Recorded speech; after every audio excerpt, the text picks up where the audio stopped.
Fala, meus queridos alunos do terceiro ano, sejam muito bem-vindos e bem-vindas em mais uma aula de Ciências da Natureza. Me chamo Anderson Rodrigues e vamos iniciar agora a nossa quarta aula de Ciências. E nessa aula nós iremos estudar um assunto, uma temática muito importante como todas as outras que a gente estudou até agora. Tá certo? Nessa nossa aula a gente vai tratar sobre o modo de vida dos animais. Na nossa última aula, relembrem que a gente estudou a respeito dos diversos grupos de animais que existem na natureza e nessa nossa aula de hoje nós vamos nos aprofundar um pouco mais para entendermos algumas das características desses grupos que nós vimos na nossa última aula, tá certo? E ao final da aula nós iremos ser capazes de identificar, reconhecer, listar as características sobre o modo de vida dos animais mais comuns no ambiente mais próximo, desenvolvendo então em nós uma consciência ambiental. Vamos lá começar a nossa aula de ciências. Antes de propriamente iniciarmos e começarmos a destrinchar como ocorre o modo de vida dos principais grupos de animais, a gente tem que entender como os animais são classificados, tá certo? E isso daí a gente vai acabar tendo que realizar uma revisão da nossa última aula, Na nossa última aula, a gente aprendeu que os animais eles podem ser classificados em dois grupos principais. O grupo dos animais vertebrados e o grupo dos animais invertebrados, tá certo? E eu tenho certeza que vocês lembram, que os vertebrados, eles se destacam pela presença de ossos, tá certo? Formando uma estrutura que nós chamamos de vértebras e esqueleto, ou seja, o esqueleto desses animais e as vértebras que vão formar a coluna vertebral desses bichos, desses bichinhos, tá certo? Portanto, todos os animais que apresentarem ossos, que apresentarem esqueleto, vão estar dentro do grupo dos animais vertebrados, tá certo? E esses animais vertebrados possuem as vértebras, como a gente já consegue visualizar aí na imagem, são esses ossos pequenos que em conjunto, unidos uns aos outros, vão formar o que nós chamamos de coluna vertebral, tá certo? E aí a gente traz alguns exemplos de animais que estão dentro do grupo dos vertebrados, como a girafa, o sapo, o elefante, o jacaré, o cachorro. São todos animais que a gente consegue observar através da imagem que são compostos por ossos e dentre esses ossos estão também as vértebras formando, aquilo que nós chamamos de coluna vertebral, tá certo? E a gente observa que esses animais, quando comparado ao outro grupo que a gente vai estudar mais adiante, que é o grupo dos invertebrados, ele apresenta um maior tamanho, tá certo? São animais bem maiores do que os invertebrados. E isso eu expliquei para vocês na nossa última aula, que se dá a questão do esqueleto dos ossos. Porque, afinal, os nossos ossos que compõem o nosso esqueleto, eles vão ter como principal função da sustentação ao nosso corpo. Então, se a gente tem uma estrutura que vai estar dando sustentação para o nosso corpo, a gente, consequentemente, os animais, de forma geral, vertebrados, vão conseguir apresentar um tamanho maior do que aqueles animais que não apresentam essas estruturas, tá certo? E agora a gente chega nos invertebrados, que, como o próprio nome já sugere, significa ausência, ou seja, invertebrados, ausência de vértebras, ausência de ossos. São os animais que não apresentam ossos, não apresentam vértebras, tá certo? E dentro desses animais nós temos as minhocas, que estão lá no grupo dos anelídeos, que apresentam anéis ao longo do seu corpo, mas apresentam um corpo mole, eles não têm ossos, tá certo? O outro grupo são os insetos, que apresentam sim um esqueleto, mas não é um esqueleto formado por ossos, é um esqueleto especializado e um esqueleto externo, que a gente vai aprender mais adiante, tá certo? Dentro do modo de vida desses invertebrados. O caracol, que vai apresentar essa estrutura, que é essa carapaça, que vai dar uma proteção para esse animal. E um representante aí marinho do ambiente aquático, que são as estrelas do mar. Portanto, todos esses exemplos de animais que eu estou mostrando aqui para vocês são exemplos de animais invertebrados, que, como vocês já sabem, são aqueles animais que não apresentam essa estrutura especializada chamada de ossos, tá certo? Todos esses animais têm um corpo mole, digamos assim, e por isso não conseguem ter tamanhos maiores, porque não tem essas estruturas de sustentação, que vão dar sustentação para o seu corpo, tá certo? Sim, e agora a gente chega no primeiro grupo dos vertebrados, que nós vamos estar estudando a respeito do seu modo de vida, principalmente como se dá a sua reprodução, tá certo? O primeiro desses organismos são os peixes, tá certo? Como nós sabemos, os peixes são animais que vivem exclusivamente no ambiente aquático, tá certo? Ou nos rios, que são um ambiente de água doce, ou nos mares, lá na praia, que é um ambiente de água salgada, tá certo?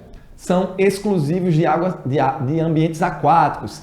E os peixes, eles se reproduzem colocando ovos, tá certo? Ou seja, as peixes fêmeas, elas colocam ovos, certo, na água, e através desses ovos vão nascer os peixinhos, tá certo?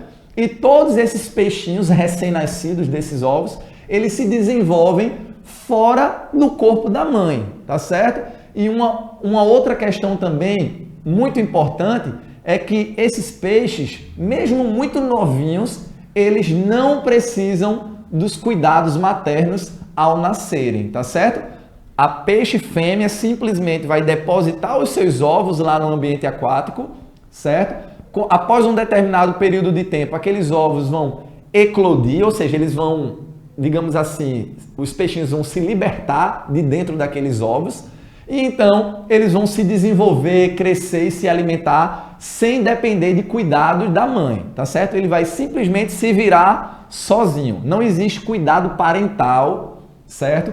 Dentro desse grupo de animais que nós intitulamos de peixes, tá certo? O outro grupo de vertebrados que nós vamos estar estudando são o grupo dos répteis, tá certo? Os répteis, eles também, a maioria desses animais nascem de ovos, tá certo? Ou seja, os répteis, eles põem ovos, mas diferentemente dos peixes, que são exclusivamente aquáticos, os répteis, eles são terrestres, tá certo? Alguns deles também entram no ambiente aquático, como por exemplo o jacaré. O jacaré é um réptil, tá certo? Que vai tanto para a terra, como também ele é um excelente nadador, tá certo? Mas, diferentemente dos peixes, os répteis eles já conquistaram o ambiente terrestre, tá certo? Eles vivem na terra. E eles desenvolvem-se fora do corpo da mãe, afinal eles põem ovos, tá certo? Só que existe uma exceção. Você pode me perguntar, ô professor, o senhor me falou que todos os peixes, eles põem ovos, tá certo? E os peixinhos vão se desenvolver sozinhos, sem depender dos cuidados parentais, do cuidado da mãe. Todos os répteis também são assim? A resposta é não. Para toda regra, sempre vai existir uma exceção. Existe, por exemplo, no caso da jiboia, né, que é uma cobra, né, que está dentro do grupo dos répteis. A jiboia, por exemplo, ela não põe ovos, tá certo? A jiboia, ela vai dar à luz a filhotes vivos. Portanto, todo o desenvolvimento embrionário, os filhotinhos, eles se desenvolvem dentro do corpo da mãe, lá dentro da cobra, da jiboia, falando especificamente dessa espécie de cobra, tá certo? Existem, obviamente, outras cobras que põem ovos, tá certo? E lá as cobrinhas vão se desenvolver fora do corpo da mãe. Mas especificamente quando a gente fala de jiboia, dessa espécie de cobra que está projetada aí na tela da sua TV, essa espécie daí ela não vai pôr ovos. Todos os filhotinhos vão se desenvolver internamente, tá certo? Dentro da cobra, e ela já vai dar à luz a esses filhotes já vivos, tá certo? Portanto, essa daí seria uma exceção dentro desse grupo de répteis. Um outro grupo de vertebrados, tá certo? Que a gente vai estar estudando, são as aves. As aves, elas possuem um corpo coberto por penas, né? Essa é uma das principais características desse grupo de animais, né? Todas as vezes que a gente vê uma ave, a primeira característica que a gente observa nesse grupo de animal é que ele possui penas, tá certo? Possui o corpo coberto por penas. E essas penas vão inclusive ajudar numa das características muito importantes desses animais, que é a capacidade de voo, né? Obviamente, nem todas as aves vão poder voar, né? E a gente vai ver que algumas aves, por exemplo, que possuem um tamanho muito elevado, como por exemplo o avestruz, não vai conseguir voar devido ao seu peso, tá certo? Mas todas elas vão apresentar penas.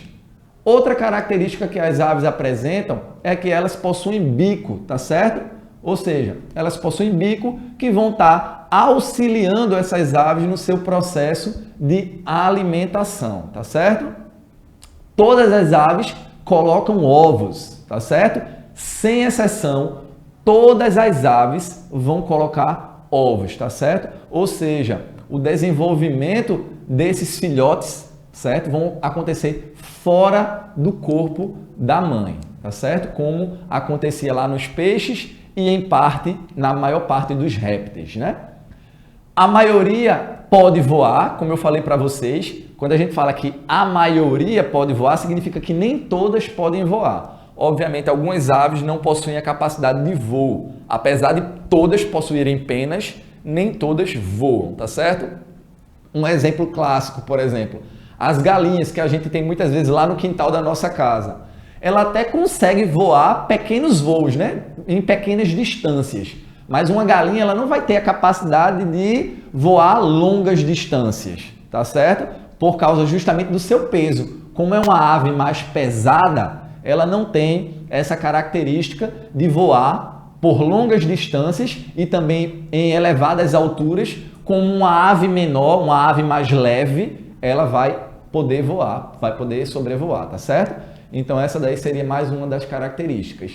E se engana quem pensa que as aves ou andam ou voam, né? Eu já dei o exemplo para vocês do avestruz, que é uma ave enorme que não consegue voar, então ela vai de fato andar ali, né, com as suas patas, com as suas pernas. E a gente sabe que as aves, boa parte delas conseguem voar. Só que, acreditem, existem algumas aves que conseguem nadar e que são excelentes nadadoras, tá certo? E eu queria que vocês pensassem aí em casa comigo. Que ave seria essa que possui essa capacidade de nadar?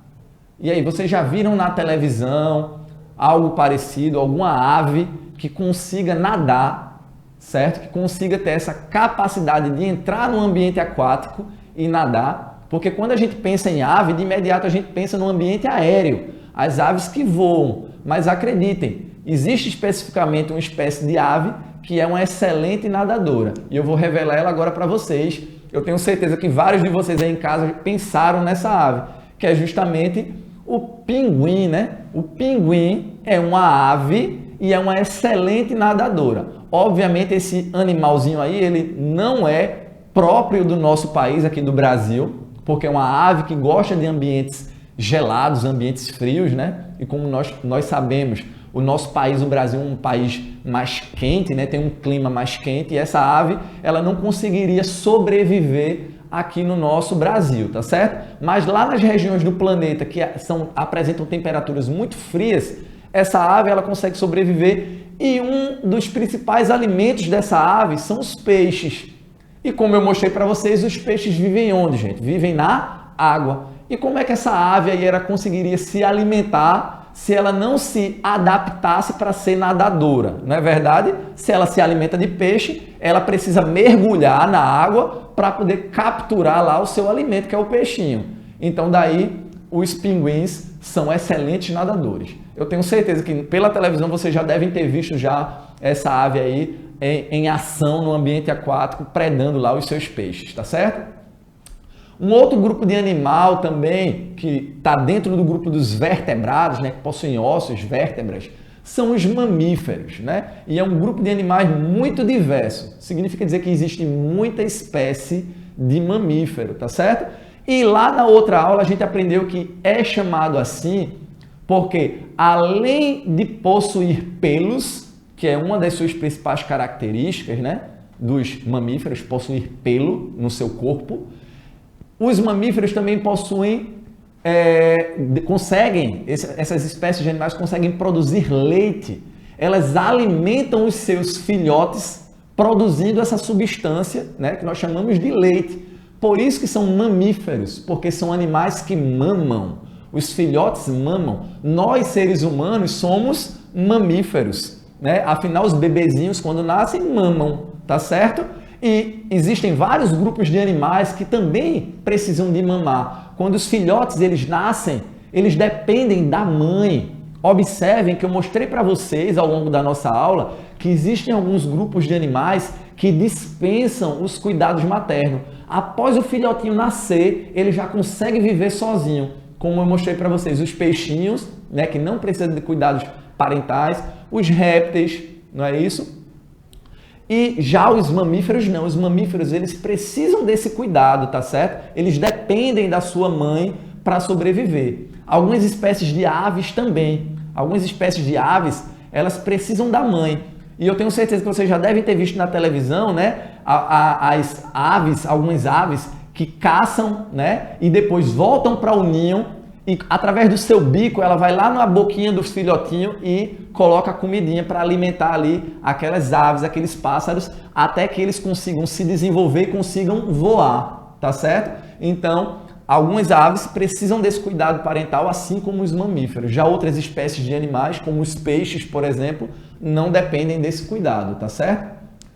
Vamos ver aqui algumas outras características. São gerados dentro do corpo da mãe, tá certo? Portanto, a maioria dos mamíferos não põe ovos, ou seja, eles são gerados internamente dentro do corpo da mãe, mas a gente vai ver mais adiante que existe uma exceção, tá certo? Eles, quando nascem, alimentam-se do leite materno. Daí a gente vê que esse grupo de bichinhos, eles dependem da mãe, tá certo? Os filhotes dependem da sua mãe, porque eles dependem desse leite para sobreviver. E podem viver na terra ou na água. Ou seja, é um grupo de animais que, por conseguir viver nesses diferentes ambientes, ele consegue, então, ser muito mais diverso do que outros grupos de animais, tá certo? E existe uma exceção, né? Que é esse bichinho aí bem estranho, ó, que nós chamamos de ornitorrinco. Ornitorrinco, esse nome bem estranho, tá certo? Que é uma espécie de mamífero, certo? Que apesar de ser considerado mamífero, ou seja, porque produz leite, tá certo? Essa espécie aí ela consegue produzir leite, só que, no entanto, esse animal, chamado de ornitorrinco, ele põe ovos, tá certo? Ou seja, os seus filhotes nascem através de ovos que a fêmea vai pôr, tá certo? E mesmo assim, tá dentro da categoria dos mamíferos, porque produz leite, tá certo? Porque após nascer, os filhotinhos dependem da mãe para mamar. Por isso que eles são considerados de mamíferos, apesar de ter essa peculiaridade, porque todos os outros demais mamíferos, como eu falei para vocês, eles são gerados internamente dentro da sua mãe, tá certo? E, por fim, o último grupo de vertebrados, né, são os anfíbios, tá certo? Que também são um grupo de animais que apresentam um esqueleto, apresentam ossos, e por isso são ditos como vertebrados, tá certo? Esses animais, eles também nascem de ovos, tá certo? Eles nascem de ovos. Quando nascem, recebe o nome de girinos, tá certo? Esses ovos, eles são colocados sempre no ambiente aquático, apesar dos anfíbios também frequentarem o ambiente terrestre, né? São animais que transitam ali entre o ambiente aquático e o ambiente terrestre, mas na hora que as fêmeas vão pôr os ovos, elas sempre põem esses ovos dentro da água, tá certo? Quando esses bichinhos, os filhotinhos nascem, a gente chama de girinos, tá certo? E esses girinos, nessa fase, eles vivem na água, né? E eles possuem uma cauda, né? Que na fase adulta, como a gente consegue ver nessa imagem mais de cima, a gente vai ver que os sapos, as rãs, as pererecas não vão possuir cauda na fase adulta, tá certo? Essa cauda ela é perdida conforme o animal ele vai se desenvolvendo e vai entrando na fase adulta, tá certo? Ou seja, quando chega lá na vida adulta, ele vai conseguir viver na terra, porque na fase inicial da sua vida, esse bichinho daí, os anfíbios, eles dependem da água, tá certo? Já na fase adulta, eles podem ir para a terra, eles conquistam o ambiente terrestre, tá certo? E de fato, são animais que são animais que vivem em ambientes úmidos, né? Porque tem essa necessidade também de dependência da água, tá certo? E agora nós entramos no grupo dos animais invertebrados, tá certo? E eu quis trazer para vocês, dentro dos invertebrados, o grupo que é o grupo mais diverso, tá certo? Dentro dos invertebrados, que são os artrópodes. Esse nome bem esquisito aí, mas que a gente tem que aprender, tá certo? Chamados de artrópodes. Esse nome se deve porque são animais que possuem patinhas e essas patas elas são articuladas, portanto são chamados de artrópodes. E dentro desse grupo de bichinhos nós temos os insetos, tá certo? Aí nós vamos ter as mariposas, as borboletas, né? Os besouros, a formiga, as aranhas. Todos esses animais que eu estou citando para vocês estão dentro do grupo dos artrópodes, tá certo? Que são animais invertebrados. Por que invertebrados? Lembram? Não possuem ossos, não possuem vértebras, tá certo? No entanto, esses animais possuem um esqueleto, só que esse esqueleto ele não é interno, não é dentro do corpo desses bichinhos. Esse esqueleto é um esqueleto externo, é um esqueleto que está fora do corpo desses animais. E nessa imagem ao lado, a gente consegue ver bem nitidamente esse esqueleto. Durante um momento que esses bichinhos eles realizam um processo que a gente chama de muda. Ô professor, e o que seria muda? Muda ou ecdise? É quando esses bichinhos, para crescer, eles precisam se libertar desse esqueleto externo para que eles possam crescer, para que eles possam se desenvolver. Porque é como se esse esqueleto externo aprisionasse esses animais.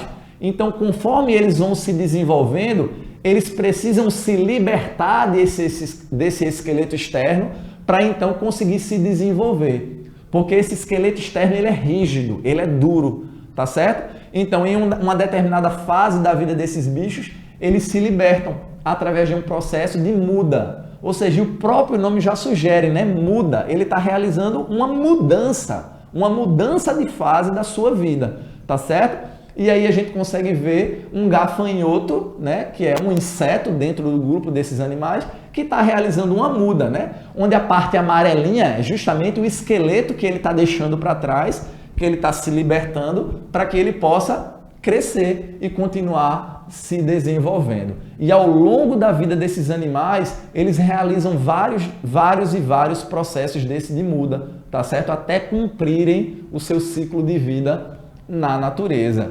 Bem interessante, não é verdade? E agora, gente, depois de estudarmos todas essas questões relacionadas a esses grupos de animais, nós vamos realizar uma revisão de tudo que a gente aprendeu ao longo dessa nossa aula, tá certo? Primeiro, nós aprendemos que os animais são seres vivos, né? Que nascem, crescem, reproduzem e morrem, ou seja, eles têm um ciclo de vida na natureza.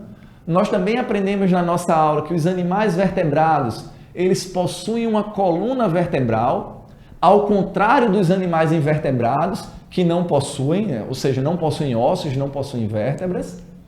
Nós aprendemos também na nossa aula que alguns animais, eles são ovíparos. Ô professor, e o que significa dizer que um animal ele é ovíparo? Ele põe ovos, tá certo? Todos os animais que põem ovos, eles são ditos como ovíparos, tá certo? Nós aprendemos também que outros animais são vivíparos. Eita, professor, e o que significa um animal vivíparo? Significa aquele animal que consegue desenvolver o seu filhote internamente, tá certo? Ou seja, aquele animal ele dá à luz já o filhotinho prontinho, tá certo? Ele não precisa pôr ovos. A esses animais nós chamamos de vivíparos, como por exemplo os mamíferos, né? Dentre nós seres humanos, tá certo? Nós também aprendemos na nossa aula que algumas aves, como os pinguins, elas são excelentes nadadoras. Portanto, se engana quem pensa que a ave ou anda ou voa. As aves, algumas espécies, como por exemplo os pinguins, elas nadam, tá certo? Nós aprendemos na nossa aula também que, em regra, os mamíferos, eles não põem ovos, tá certo? No entanto, temos uma exceção, tá certo? Que são os ornitorrincos. que é uma espécie de mamífero que põe ovos. Nós também aprendemos na nossa aula que alguns animais eles sofrem transformações ao longo da sua vida. Lembrem lá dos girinos, da espécie de anfíbio, que quando ela é juvenil, que é chamada de girino, ela possui uma cauda e conforme ela chega na sua fase adulta, ela já não vai mais apresentar aquela cauda, tá certo? Porque passa por um processo de transformação.